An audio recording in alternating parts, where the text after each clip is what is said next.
தவக்காலம் மனங்களை உள்நோக்கி பார்த்து மனமாற்றத்தை தழுவி பாஸ்கா உயிர்த்தெழுதலின் கொண்டாட்டத்திற்கு தயாராகும் ஒரு நேரம் என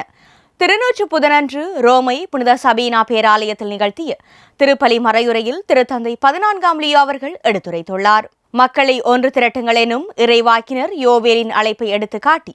இன்றைய உலகில் தனிப்பட்ட மற்றும் கூட்டு மனமாற்றத்தின் அவசியத்தை வலியுறுத்தியதுடன் விசுவாசிகள் தங்கள் பாவங்களை வெளிப்புற அடையாளமாக அல்ல,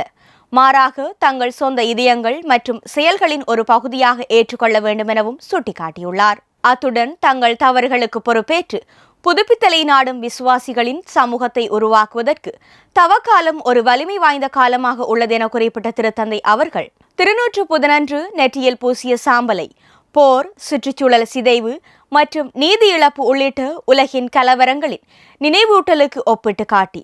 அது நம்பிக்கை மற்றும் உயிர்த்தெழுதலின் அடையாளமாக உள்ளதெனவும் எடுத்துரைத்துள்ளார்.